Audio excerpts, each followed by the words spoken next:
So, welcome back to Third Age Reforged and another preview for the upcoming build of the game. Although this, I have to say, I did make a little bit of a mistake. There is one more battle that we will be looking at on a previous variant of the test build, as I get my words out. There have been two sort of mini updates since this battle was made, but we will be doing this one. It is pretty damn difficult to keep track of all of these when I'm away for weeks at a time, so hopefully I don't end up missing out on any of these when I accidentally overwrite one of the previous versions. I've gotten pretty good at keeping old versions in reserve just in case, but yes, I don't want to be missing out on any of these replays now, especially seeing as they do seem to be getting scarcer and scarcer these days with how many different variants of the test build there are and how fragmented the player base is getting. So hopefully we will be seeing a few more on the updated version now that that has all settled down a little bit. But this has the feeling of the last couple of battles we've seen on this version of the game, in the sense that it is another cityscape map, because this still exists on that version of the game where sieges were bugged, or at least proper sieges with walls, whereas these kind of battles were not, of course. And again, pretty open, pretty layered, lots of terrain variation that the defenders can use to their advantage. Obviously this one is a Dunland / Isengard themed defence, so it is going to be evil on the defence today. Primarily Dunland with one Isengard army backing them up, I think, but yeah, lots of space. There are a few good choke points, however, the defenders could be using to their great advantage, but again, elevation and the attackers, of course, if they can get momentum behind them, it's always going to be quite difficult to stop, especially when you consider that Dunland are a fairly lightweight faction. They do have some good ability to deal damage, but yes, we shall see. But we'll go through the attackers first and foremost out here on this very open plain. Soldier of Gondor in the distance there, but we shall start off with Keck Sniper, who's playing as the Elves of Lothlorien. Been a little while since we've seen Lothlorien in this version of the game. I mean, not a huge amount has changed from them in the last patch. The main point of difference being is that they have more access to throwing projectiles, particularly throwing axes, which does make them even more dangerous when it comes to their aggressive tendencies. That's the main point of difference between themselves and Imladris, the two heavier of the elven factions. Lothlorien do have that slightly more aggressive edge to them, capable of dealing damage a bit more quickly at range and in melee, but they don't have the same level of survivability as Imladris. So we have the Galathrim archers here. Again, decent heavy elven archers are always going to be able to do very good damage at range, and then in melee they make for pretty damn good heavy swordsmen as well, especially when you're talking about going up against factions that are a little bit more lightweight like Dunland. It's going to be very good all round for them. And of course their skirmishing ability is augmented by the slightly heavier armour that they have in comparison to the rank and file of Lothlorien, but numbers may be an issue here. Dunland will be hoping that they can swamp them at range and then maybe take away some of their effectiveness, but that's not such a problem for the elves when they actually have other forces backing them up. Their lack of numbers can be supplemented by their allies in that case. Galathrim nobles here, of course, with their Silverthorn arrows, also in terms of their melee capabilities, the best aggressive unit of infantry that Lothlorien have access to as well, so very much a multifaceted unit here, very, very useful. The Silverthorns can be somewhat useful for disrupting defensive blocks, but it's more useful when Lothlorien themselves are on the defence. Here it's just going to be the base damage of their arrows and their effectiveness in melee, which is the more important thing. Galathrim Spearmen are a very good high-end unit of more resilient infantry. Of course, they are subject to the spear malus, but elves don't tend to suffer from that as much as the other racial groups, just because their base stats are good enough to make up for it, and they still have access, of course, to the higher defensive prowess the spears have. Mix that with elven melee defense, and it's a winning combination, which can really make for a very strong centre to the line. This is one example of the new throwing projectiles Lothlorien have at their disposal. The Kindred of Caliborn trading in their bows for throwing axes, which I think is a good trade-off, because you don't really need two high-end archers in the way Lothlorien did. It was a little bit redundant, so this gives them a different option. It gives them more close-range punch as well, and of course the Kindred themselves, still the dual-wielding high-end infantry that they were in melee, less damaging than the Galathrim nobles in melee in front of them, but especially when their armour is upgraded as they are here, they are actually more resilient in melee. So again, trade-offs all around. We have the Galathrim Axemen, which is the other example of a unit which now has a throwing projectile, so they are still the sort of upper tier unit of line infantry that Lothlorien have access to, but this is also supplemented by a few throwing axes that they will use before the battle is joined. And of course, throwing axes with their high base damage are very, very useful, especially against forces with a lower emphasis on their defensive abilities. Isengard will be better at resisting the throwing axes than Dunland, but again, in melee, the Glathram Axemen should be able to also be able to outperform both, and Sniper here has brought several of them. There's probably going to be a lot of hidden units, probably the standard fare for Lothlorien here, so a lot of the grey-clad units. And then finally we have the Guardians of CARREGLYN, very, very strong units of pikes. In terms of their defensive abilities, the strongest unit of pikes in the game still. They don't have access to the armour piercing of a couple of other pikes in the game, which does muddy the waters a little bit. But still, having access to this unit of pikes is a point of difference between themselves and their fellow Sylvan Elves in Mirkwood. It gives them access to that anchor which they lack, and of course when you're facing off against a force like Isengard, that could be very, very useful indeed. Gondor have made the trek northwards, going through the Anfalas region to back up the elves here as they try to scour this land clean, and Adin Men is playing as them. We've seen a fair amount of Gondor recently.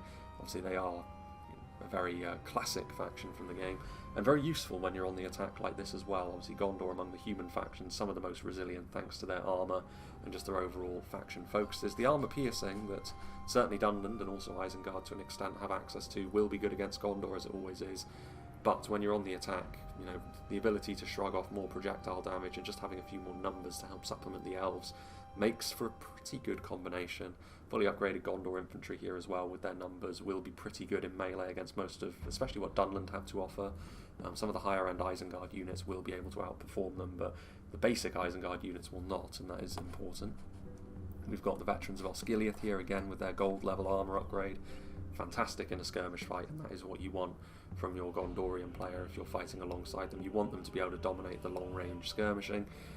Depends on how the defenders set up, if they are able to get that going or not. If they position themselves correctly, there's every chance Gondor will have to put themselves in harm's way of stuff like the Isengard crossbows and the Dunland throwing projectiles, in which case they will be less effective. But at the end of the day, they're still going to be pretty good, and obviously locked morale is also a big point for them as well, which it's why I think we're going to see the veterans be a mainstay in any Gondorian army, especially with the full upgrades as they have here. Axemen of Lasarnak, useful. Obviously Gondor do have a few armour-piercing options, but few quite so single-minded as the Axemen of Lasarnak. And considering Isengard are on the field, you will want a little bit of armour-piercing just to be able to deal with that Orthanc-made plate armour that they often come clad in. There are, of course, some Gondor spearmen in there as well, a little bit more defensive in nature than the Gondor infantry, but very little difference between the two in terms of overall effectiveness. You can see the Fountain Guard spears in here as well.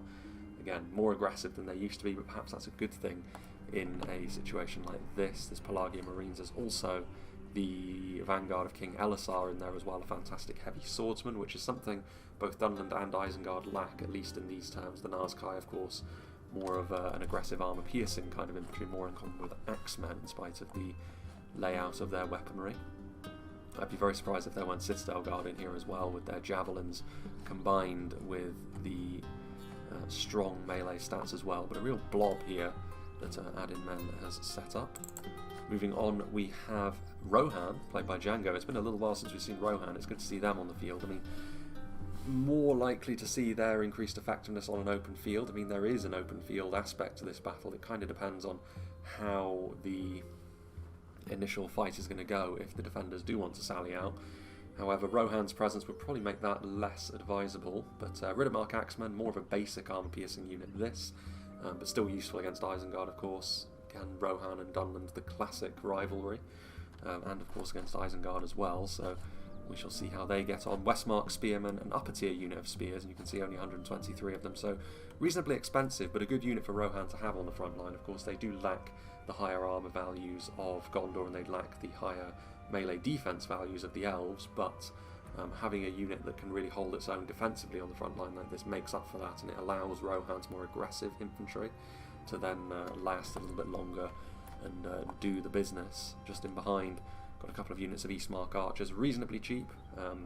Again, they're not going to have the damage of the elves nor the resilience of the Gondorians, but again, they are cheap, and that I think is the point here. Rohan trying to bring a bit more in terms of numbers to the equation, which is important for any attacking army. and Eastmark Spearmen as well. We've already talked about Citadel Guard. Eastmark Spears, the same kind of unit, albeit a militia tier version of that, so javelins combined with very entry-level spearmen. Shield Maidens of Rohan in the previous version of the game were always Rohan's pretty much their most effective unit, actually. Throwing axes, we've already mentioned how effective they can be, and with Lothlorien and Rohan bringing a lot to the table, it's not going to be an area where Dunland are going to be able to dominate. They're going to have to use positioning in order to be able to maintain their advantage in that regard. They're not going to be able to just unthinkingly put their units down. We'll go through all the infantry before going through all of this cavalry that Rohan have brought. The Medicel Guard, one of the highest tier units of javelins that the game has to offer, and just next to them we have the Riddermark Axemen, another unit of Riddermark Axemen as well. So lots of cavalry. Rohan will be hoping for a bit of open field action then. If the defenders are allowed to retreat within the settlements, if there is a full grace period, I'm not sure Django's army is actually going to be immensely effective, although I do think there is a fair amount of cavalry for Dunland as well, which we'll see.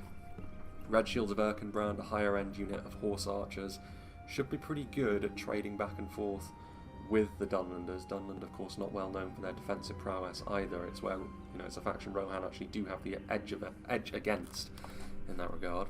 We've got Riders of the Fold as well, which are, again, a slightly tankier unit of standard horse archers, so Rohan very eager to get an advantage in any sort of combat that happens out here on the open field, and of course horse archers is one area where Rohan can, against most other factions, Eastmark horse archers as well in close attendance. And then some of the more aggressive cavalry have the Aered of Aldberg, the Lords of the Mark, and the Sons of Eorl, the Knights, the very high-end Lancers, and then the standard Lancers of Rohan as well. So this is a lot of shot cavalry. If they are allowed to use them effectively, it could be devastating, but it could also be a bit of a waste here. It rather depends on the rules that are set out at the start, like I said. We'll see if that proves to be a wise addition. And then we have another force from Rohan as well, this one from Tommy. He's also got some Eastmark horse archers and Sons of Eorl, but a less cavalry-focused army here. More Riddermark Axemen still. He's brought some Westmark Marshals, the higher-end unit of shock infantry, so again, more armour-piercing bite. Less effective against Dunland, honestly, but again, there's plenty of armour-piercing here to deal with the one Isengard army that's on the defence today. Good to see some Westmark infantry as well. Obviously they're a little bit more well suited to killing off infantry in melee. Reasonably expensive again, fairly high tier, kind of similar to the sort of effectiveness that you'd expect to see from something like the Uruk-hai infantry. Though again, they have maybe less of a focus around their armour, maybe a little bit more of a sting in melee, but we'll see. Line infantry tends to do better when it's more defensively orientated. Two Westmark Spearmen, more Eastmark Spearmen. We have the more defensive unit of bodyguard infantry as well, and the Helm's Hammers. Again, armour-piercing, but they are pretty defensively savvy with thicker armour and massive shields. We also have some Helmingas, so some more foot archers, some Shield Maidens, and some more Medicelled Guard as well. So more of a standard siege setup that, with a little bit of cavalry support. In the open field, we have the one Isengard army, commanded by Dabo, who sent me this battle replay, so big thank you to him. Isengard will bring the armour piercing, which in the form of the Nazkai, which will be useful against Gondor, though maybe a little bit less so against Rohan and Lothlorien. Not as efficient as maybe Isengard would be used to seeing the Nazkai, but they're still such a dangerous unit. They won't be left wandering in melee. Trolls of the White Hand, we know how effective trolls can be, but this is going to be the only unit of trolls on the field today, so they're going to have to be used at the right time in order to get the most effectiveness. They're going to have to be careful of the cavalry as well, of course. The cavalry charge can still do a ton of damage to trolls. Several units of Uruk-hai infantry also in close attendance. A few units of half-orc spear guard hidden out here in the open field as well. I mean, Uruk-hai infantry, effective. Actually, based on the numbers, maybe the Westmark infantry do have an edge against them straight up in melee. Perhaps 123 to 183. But Uruk-hai infantry, ever the efficient unit. And then the half-orc spear guard, the only spear option that Isengard have, actually. Their other polearms, of course, are a little bit more rigid in their structures, but yes, a good unit to defend with. Half-orc Bane Guard for more armour piercing. And then we, of course, have the Uruk-hai pikemen, which whenever Isengard takes the field, they're always going to bring their pikes, attack or defence. Defensively, however, they're going to be very important today. There's not a huge amount of polearms on display from the attackers, and even less pikes. In fact, I think there was only the one from Lothlorien, so it's an area where the defenders can maybe really dig in, and of course cavalry can't go right through the front of pikes either, as much as the movie would have you believe otherwise. We have some Uruk-hai crossbows as well, ever the important Isengard stalwart as well, especially on the defence actually, because the attackers will have no choice but to march into them. Snaga skirmishers will be useful for picking off targets for a relatively low outlay, and then a couple of units of Uruk-hai raiders to pad out the numbers as well. Getting into the Dunland forces, starting off with Hidden's army over here. Again, they don't have access to the same level of pikes as Isengard do, but the Dunlanding pikemen will still do the same job, and cheap pikes of course can punch well above their weight, and considering the lack of polearms on display for the attackers, this could prove to be one of the most important units on the field, as basic as they are. We have the Ravenborn over here, which are a higher tier unit of shock infantry, big bilateral axes on them. Once again, it's weird actually, because armour piercing for both sides is in fairly plentiful, but it's really only Isengard and Gondor that will universally be effective against, but still effective for the Ravenborn. Dunish warband here, slingers of course. It's an area where Dunland fairly unique. There's not a huge amount of slingers in the game as it stands, and the Dunish warband reasonably cheap, reasonably numerous, and of course in this sort of situation where the enemy have to move into them, they can be surprisingly savage over a long period of time. Most throwing projectiles don't have a huge amount of ammunition. Slingers have a little bit more, even though their base damage is lower. We have some Dunish hill riders, again lances.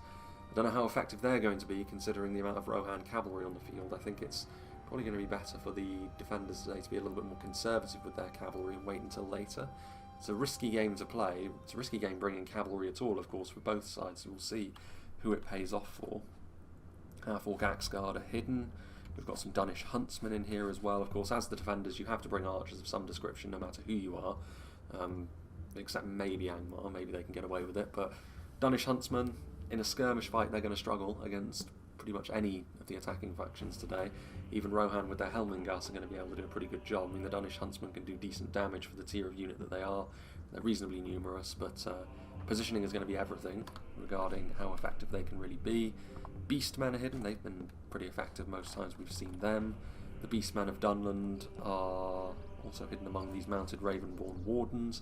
Mounted crossbows are an interesting choice. I mean, they can be really effective anti-cavalry killers, but considering the amount of horse archers on display today, I'm not certain that will continue to be the case here.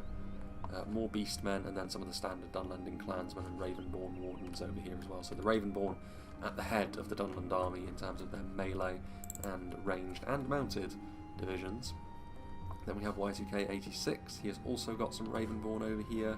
He's got plenty of Dunlanding clansmen and Dunish warband. Are there any different units? Dunish huntsmen. More mounted Ravenborn wardens. Again, we'll see how effective they can be given the amount of Rohan horse archers on display. Again, foot crossbows, and they're also pretty effective in melee, which is a point of difference between themselves and the Uruk-hai. But again, positioning for those crossbows is going to be absolutely vital. More Ravenborn and some more Dunish hill riders as well. So they do have a cavalry presence here, Dunland. I don't know. We shall see if a cavalry clash happens early or late. I think it's better for the attackers if it happens early, better for the defenders if it happens late.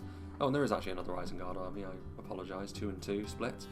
T.S. Niehoff playing as another Isengard force, so there is going to be another unit of trolls. There is also going to be an Isengard cavalry contingent. Champions of the White Hand in the previous version of the game were very effective against enemy cavalry again. It's going to be a closer fight on horseback than maybe I first thought. I thought the defenders wouldn't bring so much in the way of mounted units, but it's a risk actually, maybe a greater risk for the defenders to play the battle in this way. Rohan still have the ability to kite them around a little bit, and they do still have the ability as well to match them blow for blow in melee. Maybe not the champions of the White Hand, but they can outnumber them at the very least. We'll see how that goes. We've also got the Guards of Orthanc, a standard high-end heavy spear now, half-orc Baneguard.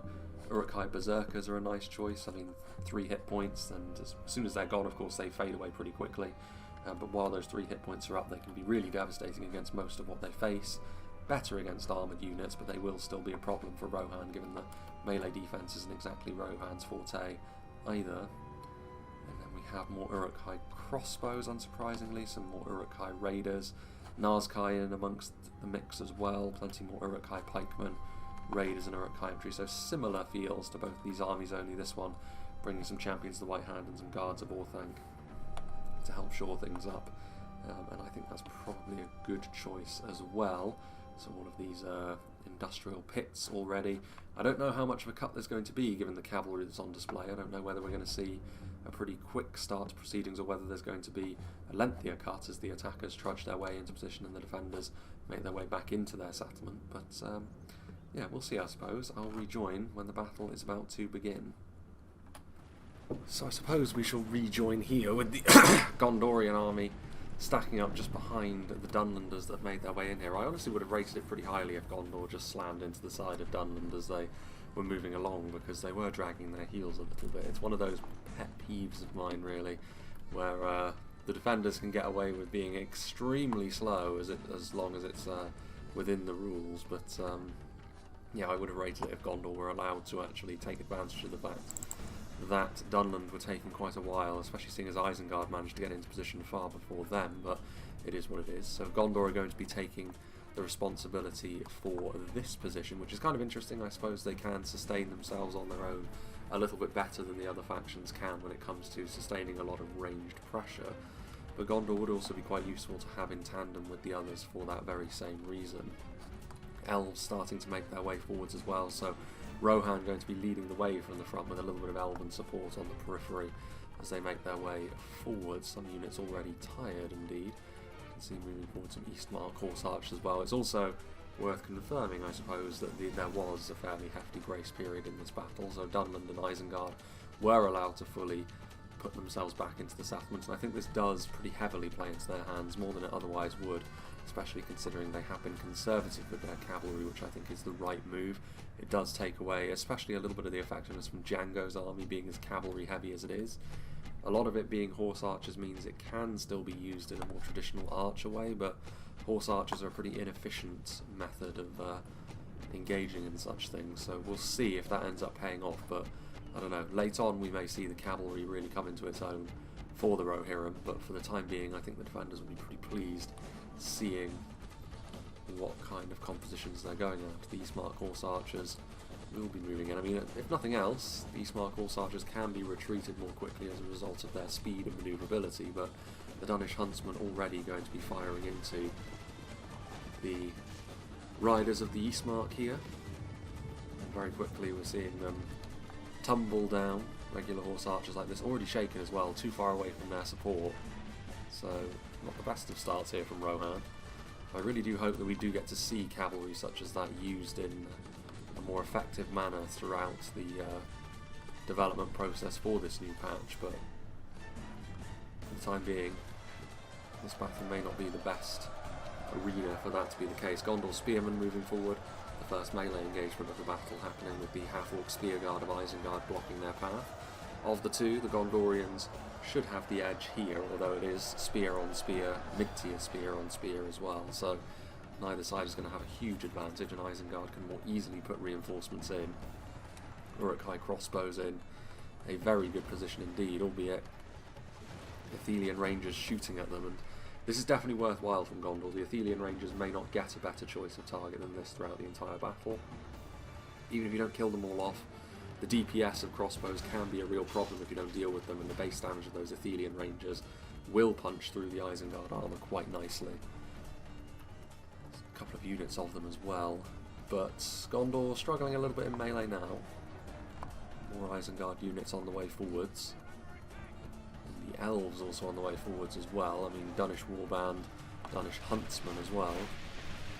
Any damage that the Dunland ranged units can do will be of great use, of course. They are going to need to use numbers more than anything else. I mean, the slingers, the warband, are probably going to be their best method of doing that. Relatively cheap, but also pretty damn damaging. I mean, this isn't going to end too well on the front line for the Dunlanders. You can see here it's entirely made up of Dunlending clansmen, and the elves are coming forward with Galathrun warriors and spearmen.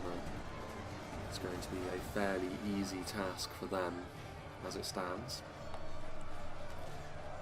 Danish huntsmen continue to fire away. Meanwhile, Danish hill riders moving forward. You can see that the riders of the fold also now on the way forward. There's a huge amount of dead horse archers here already, and the Danish hill riders moving forward to try and prevent the riders of the fold from loosing any of their arrows. Axes now drawn.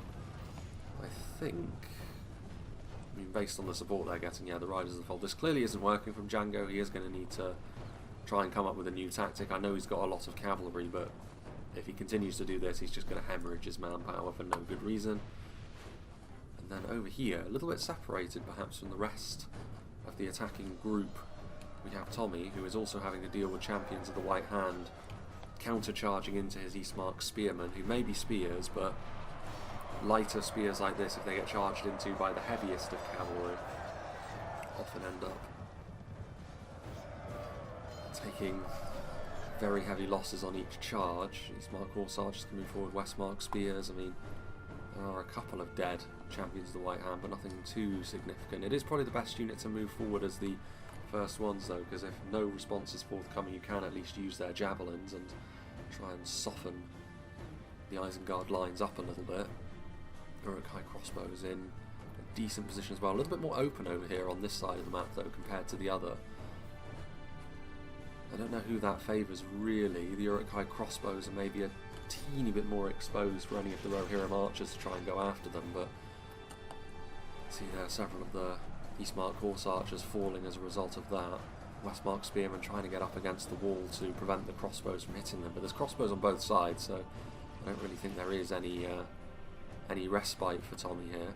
He at least does have more infantry in the tank than his Rohan counterpart over here, who is now taking a leaf out of his book, with Eastmark Spearmen being the first ones to move forward, but Ravenborn also on the way forward now in support of the Dunland clansmen. Rohan having to retreat and reset. It's a little bit of an awkward situation this for Django. He might be better off trying to take the slow approach and hoping his allies can make something happen, and then committing themselves. Beastmen of Dunland, however, moving in, and a lot of damage being done, and Half-Orc Axegard and Beastmen of Dunland offering far more damage on the front line, and that has had a good impact here on the Elven attack. It's the sort of losses quickly which the Elves can scarcely afford to take. Silverthorn arrows falling from on high, regular arrows also. Cairn Amroth Rangers, not the best position this for the Elven archers. Again, looping their shots a little bit, they are hitting a lot of the Dunlanders. Half-Orc Axegard having already done a fairly hefty amount of damage. Lothlorien will need to send forward another wave of infantry if they are to keep this assault going, and the Warband as well must have loosed their entire supply of projectiles as well if they are being committed to the front line to try and help hold it. So Dunland so far approaching this in a pretty good way. Quality of the Elves is always going to be dangerous, but numbers on the front line backed up by the throwing projectiles. Also the damage spike that the Beastmen offered was pretty good. They are starting to fade away pretty quickly, Berserker style of unit that they are, but still. Athelian Rangers moving forward, making life far more difficult for Dabo's Isengard army over here. Our Gondor, which is good to see. Those Uruk-hai crossbows had to leave, and the Danish Huntsmen now taking up the slack. Axemen of Lasarnak on the front line trying to help deal with those enhanced armour values that Isengard keep throwing at this defensive position. Victory seems certain for Isengard still, though. Not enough numbers on the front line from Gondor, which that would be a little bit of a misstep, considering that he's already really done the hard yards of managing to force the supporting projectiles, the dangerous supporting projectiles, away anyway. Be willing to accept the damage from the Danish Huntsmen if it meant getting some momentum on the front line. Galagia Marines doing some damage with their javelins. The Athenian Rangers getting hunted now, though, by the Uruk-hai infantry. Don't want to lose them, considering how useful they've already been for you. There's also some veterans of Osgiliath firing in as well. Looks like they're going after the trolls, interestingly enough, and they are bloodied, but as much as they are a big target, archers do damage too slowly to trolls for it to really be too efficient in the long run. But what else would Gondor be using those projectiles against for the moment? I'm not sure. And Gondor's attack here falling apart. Bit of a shame that. Gondor, if they were willing to commit a bit more up front, a little bit more quickly, they could have really made that work for them with the retreat of those crossbows. But now they're going to have to completely reset their efforts. They do still have certainly enough infantry to be able to do that. Meanwhile, speaking of factions that were taking losses, Rohan moving forward with some Riddermark Axemen now, and Danish Huntsmen falling silent for the time being, so the axes They're doing a decent job against the ruffians and the Dunland clansmen. The Ravenborn may have something to say about their continued effectiveness on this front line. Axe to axe. Again, neither side going to be getting the most mileage out of their armour piercing, though Rohan's armour is slightly higher quality than Dunland, so you could argue Dunland are actually going to be more efficient in this kind of engagement as a result of that, but it really is splitting hairs, both sides. They're going to be placing more of an emphasis on their attacking scores than their defensive ones, so the damage is going to be landing, armour piercing or no. Danish Hill Riders moving forward, trying to put some pressure on the riders of the fold. More Riddermark Axemen now marching forwards. A gap for the Hill Riders is maybe a little bit of a concern. There is more, well, there are more ranged units just in behind these initial defensive lines from Dunland, so Dunland's still more than happy to layer up for now. The Half-Orc Axegard in position and now hiding. If they commit forward reinforcements here, another unit of Riddermark Axemen may very well be enough to convince them to throw their projectiles, and we didn't actually see it, but we saw the aftermath of how effective that was against the elves. And speaking of which, just over this cliff, how are the elves getting on now? Galadhrim Noble's victory seems certain. There's not a huge amount on the front line for the elves, is there? They haven't been too eager to send forward a ton more. Galadhrim Axemen throwing their projectiles into the Half-Orc Axegard, who have been a real thorn in the elves' side so far. They are getting counter-skirmished now, but eyes on the prize for Dunland. They are continuing to go after the Galadhrim Nobles, which is definitely the right call. Dunland don't have anything that can take them one-to-one after all, so you're going to need to do a bit of damage to them with other sources to fully take advantage of that. Galadhrim Archers again out of ammunition, all of these units that were, again, it's a sign of maybe a slightly newer player that they've got their archers in these columns right next to one another and just shooting on the spot, but I mean, at least they're using some sort of support here. Try and give the elves the momentum they need to try and push through this Dunland position. It's a nice choke point for Dunland to take up, actually, probably one of the better initial defensive positions that the map has to offer.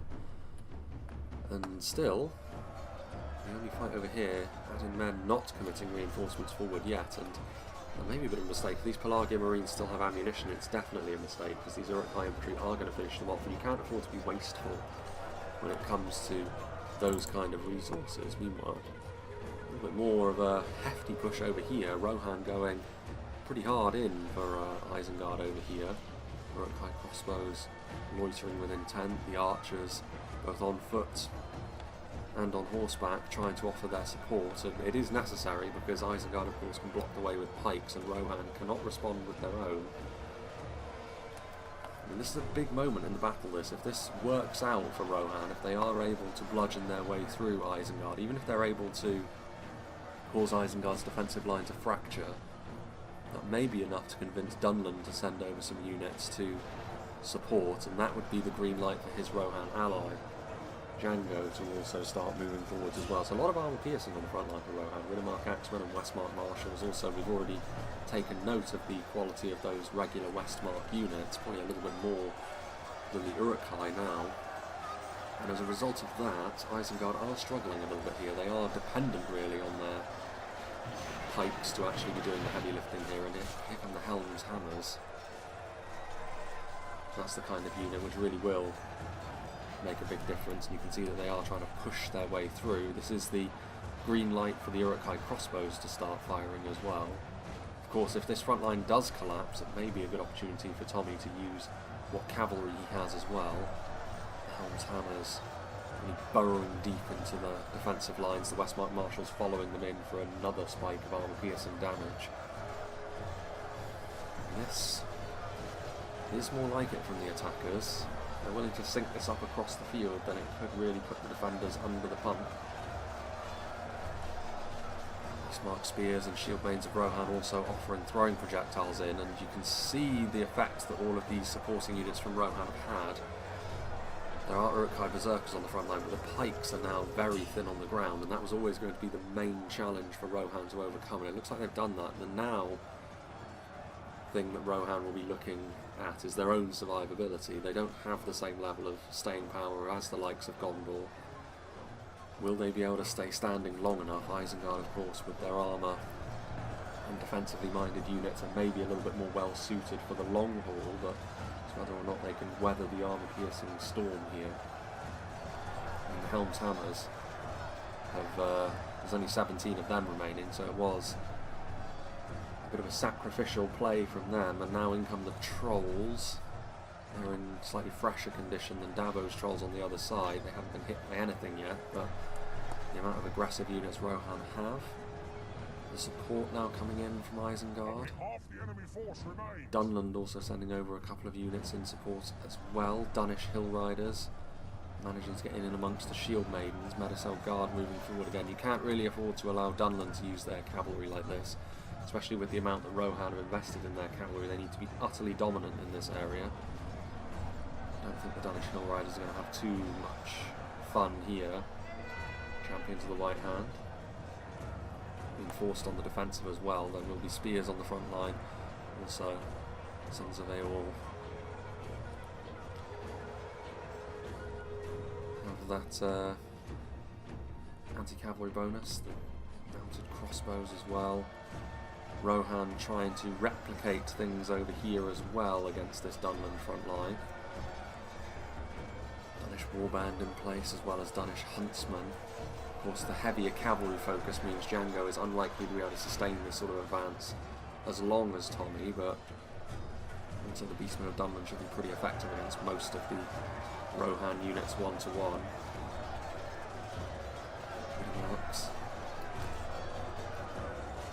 Still alive, which is fairly impressive for a heavy axe unit like this. Usually they have a very limited shelf life.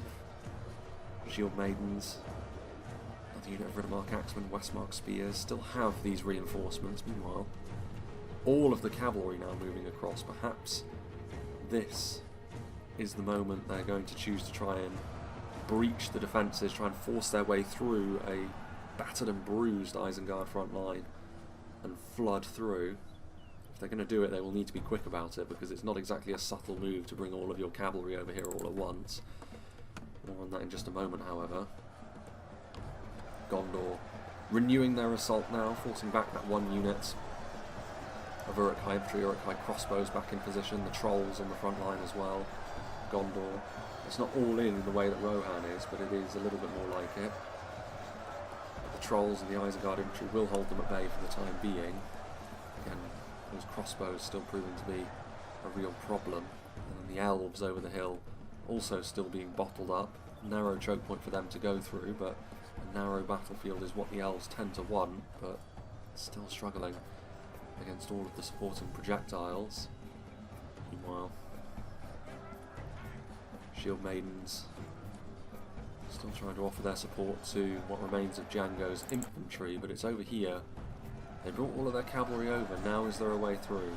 Shield Maidens pushing forwards on foot. A lot of horse archer projectiles are going to be coming in here. I think part of the problem is now, what's now revealing itself is I don't think Rohan's infantry has got the staying power anymore. The support coming in from Dunland I think has been pretty key. Some Ravenborn, some Beastmen of Dunland.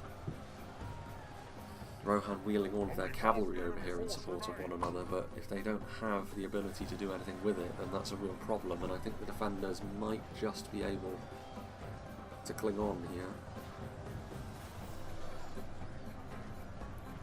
Dunnish Hill Riders.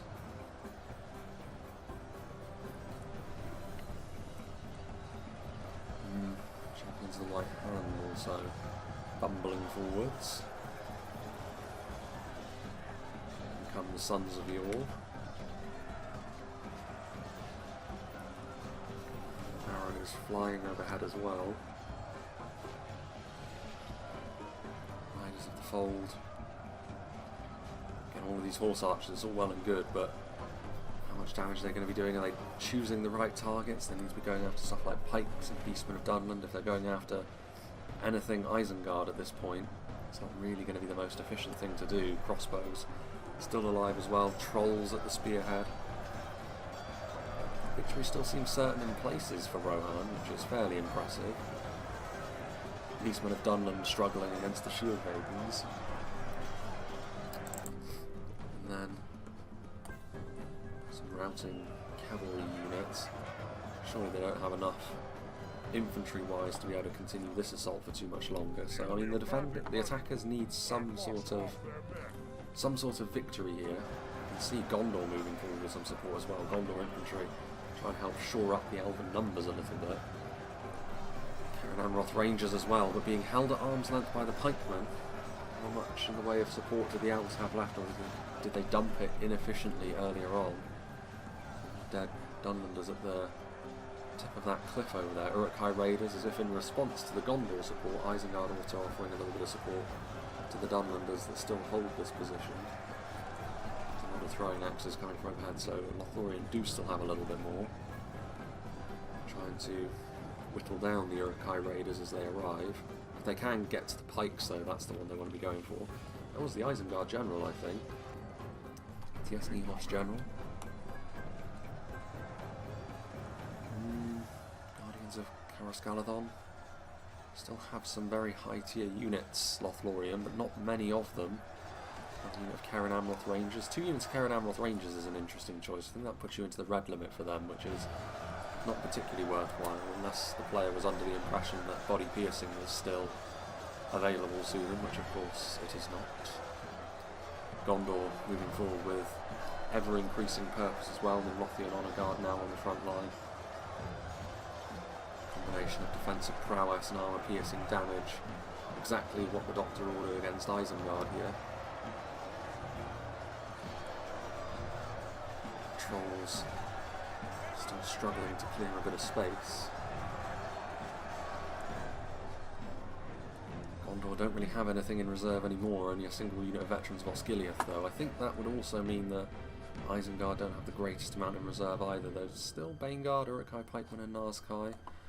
So I do think, again, that the support that Dunland and Isengard have offered one another has maybe been a little bit more well considered than what the attackers have been able to do. It's obviously easier for the defenders to be able to do that. They've got less ground to cover. If the attackers are going to do that, they have to wheel around the whole settlement, but maybe being so strictly regimented to one choke point each has worked against the attackers here, as well as some individual calls when it comes to committing certain units at certain times. Rohan here perhaps is where they can hope for something. I mean, Hidden's Dunland force. Y2K, I mean, blending together, but Dunland maybe a little bit weaker here now, having to siphon over a lot of support to the far left-hand side of the map. There goes another general, I believe that being Tommy's Rohirrim general. So 1 general apiece, and I think Rohan can scarcely afford to lose a general like that. I mean, if you look, it's pretty much only cavalry that remains now.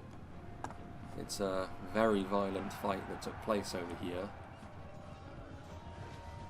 but still infantry stands. Admittedly, mostly Dunland actually at this point, so it is the reinforcements that are still standing more than anything else. T.S. Nihof's Isengard army very much battered from that initial assault, but Rohan, they still have some Medicel Guard on foot, but now breaking out with their cavalry. What do Rohan do with their cav now? I mean, mounted Ravenborn Wardens in melee and hunting down individual cavalry units are very good, and I don't think Rohan have actually got the cavalry numbers anymore as a result of them trying to find a way through over here. That maybe the cavalry can be hunted down. They still have ammunition perhaps. They're going to need to kite those Ravenborn around if they do. Red shields, Medicel Guard, I mean they're scattering to the 4 winds here. It's obviously not a great look when you as the attackers are having to scramble and flee from the defenders as they move forward to try and hunt you down. This may be a little bit of a mistake, however. Y2K overextending a bit with his Ravenborn Wardens. The red shields are pretty damn good in melee. The Lords of the Mark and Riders of the Fold also no slouches. Individually the Ravenborn could probably take on each of these units, but it is not individual, and they're having to try and force their way out now, taking a good amount of damage as they do so. Yeah, it's not a good look for Rohan, is it? Fleeing. Try and link up with what remains of their units over here. Smart archers trying to offer what support they can, as well as the shield maidens, but again a little bit of a counter-offensive coming in here from Dunland as the Ravenborn charge forward as well. Still an evenly poised melee fight here. Rohan actually with that range support may very well have enough to eke out a highly Pyrrhic victory over here, but I don't know if they're going to have the time to be able to do that before some sort of reinforcements arrive, whether that be from the front or the rear. Danish Huntsman, Danish Warband as well.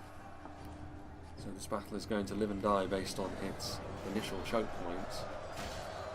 That, I can only assume, was the Gondorian general dying very quickly and we didn't even see the death animation, because that was the Lothlorien honor guard, so Gondor's morale will also be put to the test now. Nazkai on the front line, which perhaps comes in direct response. Ravenborn Wardens as well, actually, so some bodyguard tier units from Dunland and Isengard trying to meet the remainder of the challenge from the elves. Guardians of CARREGLYN need to get themselves set and in position as quickly as possible. Those pikes will be very necessary if they are to finally whittle this defensive position down. There goes, I mean, there's Ravenborn Wardens in there as well, so I think that's the other Dunland general. So I think it is, or one of the Dunland generals anyway. Generals starting to fall like flies at this juncture.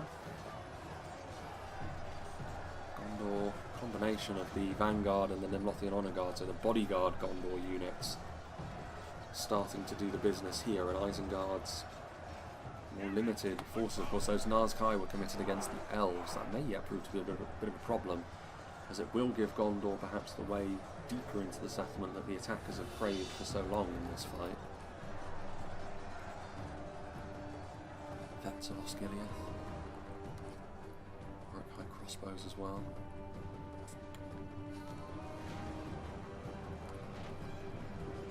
Elves kind of forcing their way through as well. Galathram Axeman. What happened over here? How did this transpire so quickly? Kindred of Celeborn? Maybe? Reforged, Nazkai, they are fleeing now.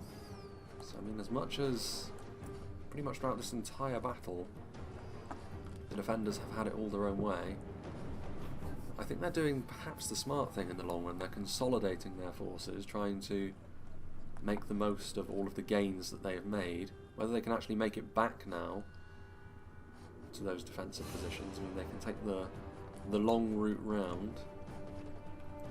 All of the Dunlanders that were victorious against Rohan just trying to salvage as many of these units as they possibly can, and they've still got some units of genuine quality as well, which I think is the main point of difference here. The elves have certainly got some of that. Those pikes, the Kindred of Celeborn, impressive units. Rohan, again, don't know how useful these cavalry units are going to be at cracking a final stand, but we shall see. That, I believe, another Dunland general fell on the retreat, or one of the Isengard ones. This will be the final stand, so they will be in front of this sort of H-shaped longhouse.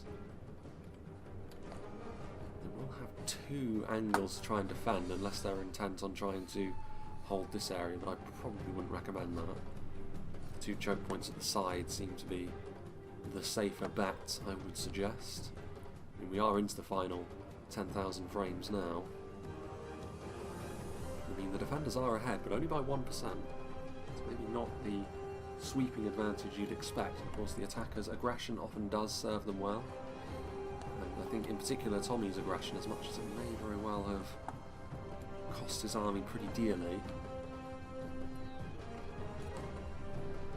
did do a lot of good work as well. Snargaskevich is understandably routing.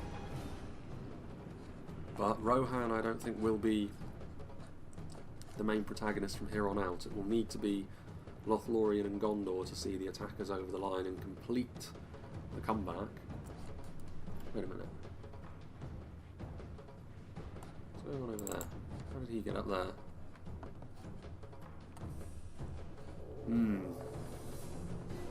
Something's not quite right here. How on earth did he manage that? I guess we'll never know. I think I know what the screenshot for this battle is going to be for the thumbnail. Find a good angle of him walking up completely sheer cliffs. It was actually a pretty swift and decisive retreat that though from the defenders. Caught the attackers maybe a little bit flat-footed. Of course, those transitional phases are often where the attackers can really put some pressure on the defenders, but it happened so fast that they weren't able to do that, maybe to the extent they would have wanted, maybe to the extent that would have given them the edge in the battle as well. I mean, Lords of the Mark coming in, but they didn't get a charge off on the Ravenborn Wardens, and this is where those spears are going to start to do the business as well, so some decisive actions are going to have to be taken as they retreat now, having lost a few more riders. These are margins by which battles can be decided. Trying to get up to a good position to... yeah, this isn't really the terrain for the Lords of the Mark to be able to lay down their effectiveness. Eastmark Horse Archers as well. Consolidating their own strength here, the attackers. Maybe they will just attack from one side. Normally I would say that's not necessarily the best of ideas, but maybe Rohan, with what remains of them, can try and attack from one angle, and then the elves and Gondor slightly better for the attackers. That route a little bit more space. The angle is not quite as against them as this choke point over here, so that would probably be for the best.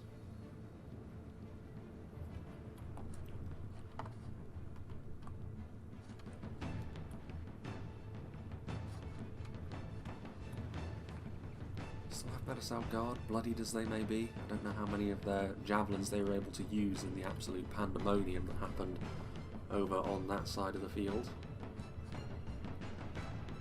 Eastmark Horse Archers in shooting circle.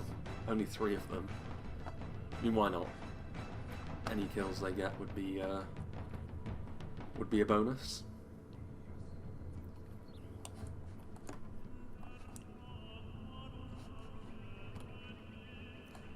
Veterans of Osgiliath also completely healthy. They will continue to fight to the bitter end. I can only assume this fight is going to be joined and won or lost very, very quickly, purely because the attackers don't seem to be in any great rush to make their way toward the summit of the settlement. I'm kind of glad that we do get to see the interior of it as well, and not just the outer chokes. Isengard, do they still have ammunition? I mean, they were... it doesn't look like it based on the stance they're in. Purely an infantry unit. Ravenborn with a bit of extra damage. It is mostly Dunlanders here in the late game. Again, maybe that lack of defensive prowess will prove to be a problem for them. Danish warband.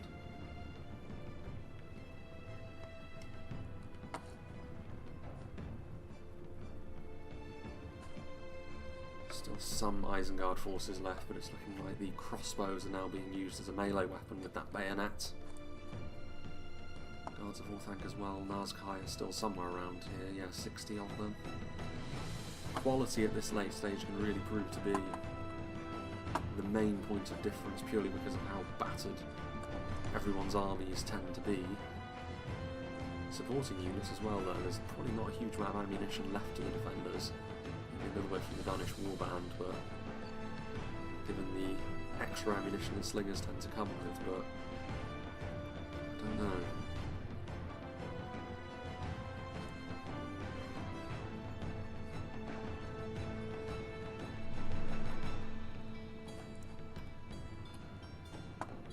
Also meant to be an auxiliary sort of light infantry unit as well, so maybe these focuses will help them. Mounted Ravenborn Wardens, clubs drawn. It's Gondor and Lothlorien steadily make their way through the gap.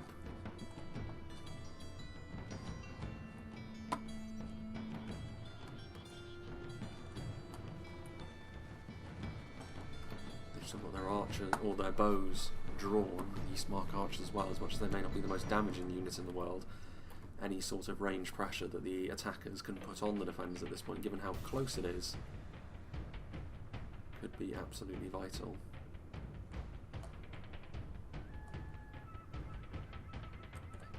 Danish warband here in high numbers, however.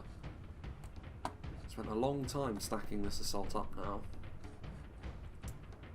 And still Gondor and Lothlorien are slowly making their way through.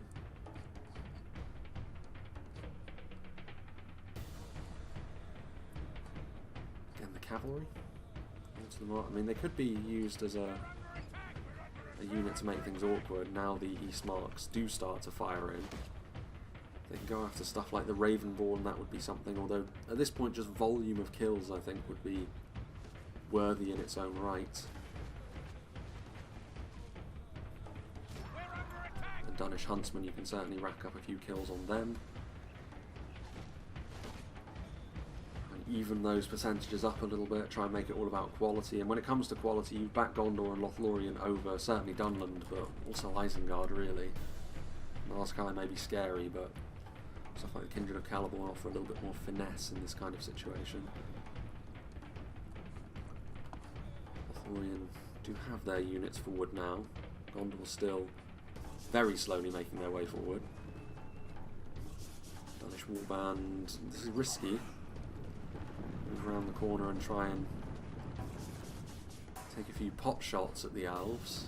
And those Guardians of CARREGLYN are a very scary foe to fight here in the fourth quarter.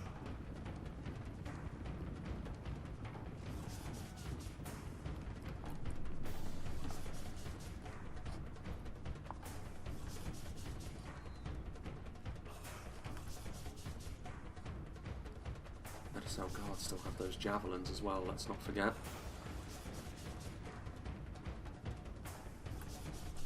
They can really put the squeeze on the defenders here, maybe force them into some of those counter-offensives that we were seeing earlier in the fight.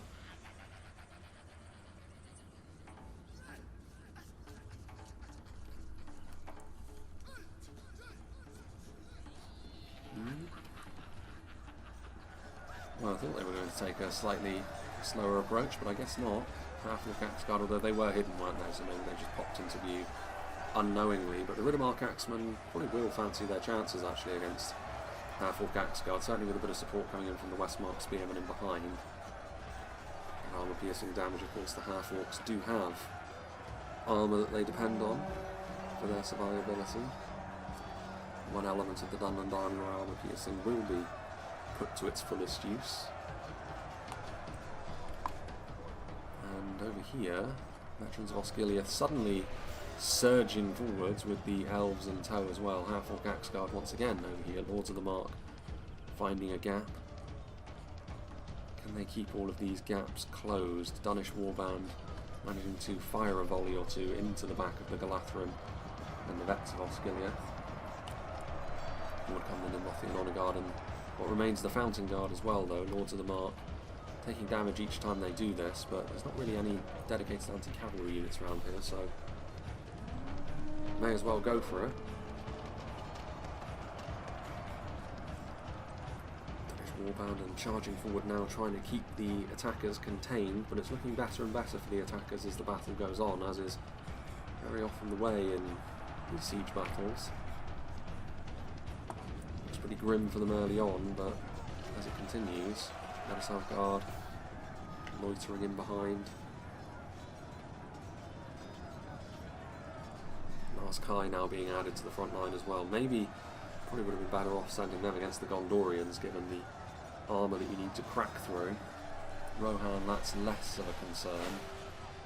The Ravenborn might be the way to go there. Just trying to send everything forward now, try and keep the attackers at bay. It's a Dunish Warband. I think the quality of the attackers may very well be enough from this point. Still 45 of those pikes. As Ravenborn will probably be able to finish off what remains of the Rohirric riders.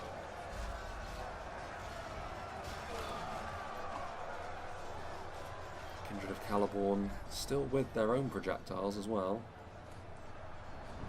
Not the best of angles for them. In fact, at this late stage, I'd probably argue that they would be better utilised as a melee force, just because there's really nothing that the defenders have that would be able to match up to them in terms of their finesse. 10 Narskyle remain. You can see the only Gondorians that remain, the great and good of Gondorian society. Only the finest of arms and armour. The rank and file have long since been scattered. Still 2 Lords of the Mark, considering the positions they've been put into. That's fairly impressive. Just a few axes being lobbed. Remains of Rohan.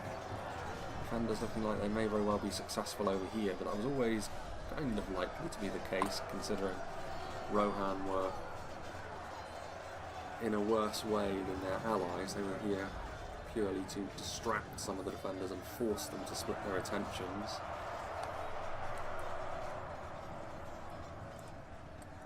As we move, yeah, defenders starting to fall behind in the percentage count. I think that's pretty telling. Isengard trudging up the hill now as well.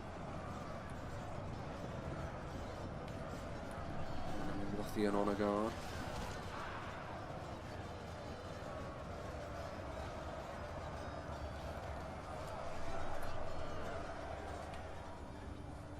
Kindred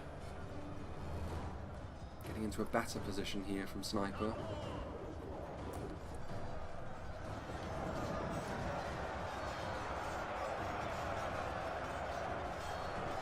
Hits that they land will of course be extremely useful. Many of these Dunlanders won't be particularly good at mitigating that damage.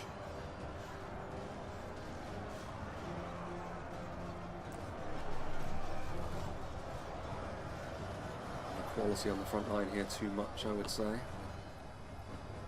to siphon off some support from the other side. 60 guards of Orthanc is not nothing, but I'm not sure it'll be enough in the long run, and of course taking them off here means it's the green light for the Madicel Guard. Guards of Orthanc were the centre of the defensive effort over here as well, so I think there's no hope from here. And for a long time in this fight as well, it was looking like the defenders had it. The efficiency of their engagements on the outer layer seemed to be higher. However, in the end, forcing it into being a very violent, fast affair favoured the attackers again. Again, the defenders do prefer it when they can control things a little bit more so. Still, I don't think I've seen a match in which the attackers were actively running away from the defenders far outside the settlement like that, and the attackers still went on to win. That's often the sign that the defenders have done enough. But again, maybe a question of quality as well. Again, the survivability. Being able to dig in and outlast your opponent is an important thing in a siege battle, and it's one of those things which maybe Dunland don't do quite so well. Isengard, yes, but they were really put under a lot of pressure from all the armour piercing from especially Tommy's Rohan army, and that kind of set the tone. I wasn't convinced that it actually worked out, but you can't argue with the results here in the late game. 5%, that will probably increase to 7 by the end, but a close run thing. The forces of good triumph.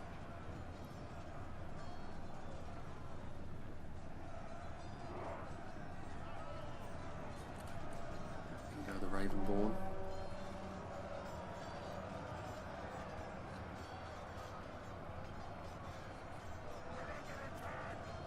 Most of what remains, I mean, to be fair, it's kind of even spread between elves, men of Gondor and men of the Mark, although Rohan, of course, that is 2 armies worth, so you can certainly see that they've maybe borne the brunt of this attack, but always likely to be the case, given how things were set. Whatever happens to that Rider of the Fold, he's still up there apparently. Wonder how he managed to make his way up there. We may never know. There goes the final defending general. Falling with not necessarily his keep. But there we have it. So, big thank you to Dabo for sending this one in. I believe Dabo was the map creator as well. So thank you for him. Big thank you to all the players as well that were a part of this one. As I said, it's kind of an interesting one, this, because for the vast majority of it, I would have said the defenders were doing and handling things quite well. But I think this does... It's really one of the advocates, I suppose, for being aggressive as the attackers, even when you kind of know it's going to be a pretty painful experience. Even when, you know, you're outnumbered in the way that Rohan were here. being aggressive and really taking the fight to the enemy and trying to leverage what tools you can, in this case Rohan's armour piercing, really did help them. And even though in the long run that attack actually did end in failure, really, the defenders chased them from that choke point, the damage it did, and also the reaction from the rest of the attackers as well to start pushing forward and start putting the defenders under pressure, I think was key. And so yeah, I think aggression, if you're the attackers, is very, very important. Obviously, unthinking aggression is always going to be a little bit of a problem if you march into a complete killing field. But I think Tommy recognised the fact that based on the position of the defending skirmishers, it probably was the best place for an all-out offensive. The Elven choke point was too small. The Gondorian choke point had really nasty overwatch from the Uruk-hai crossbows. And Django's composition, I think, probably worked against him a little bit in terms of the cavalry. In the end, that wasn't punished fully. I don't necessarily think the Rohan horse archers were amazing. I might be wrong about that. Maybe they did rack up an impressive kill count for themselves, but that amount of cavalry, I think Django kind of got away with that a little bit, based on how the battle went in the long run. Because I think cavalry-wise, I think the attackers did have slightly the better end of that, but it's not as if the defenders didn't have any luck with their cavalry either. So let's see what did the damage for the Isengard armies then, starting with Dabo. The Nazkai, obviously going to do a lot of damage, especially given that Dabo was directly faced with the Gondorians, where the Nazkai are going to be at their strongest.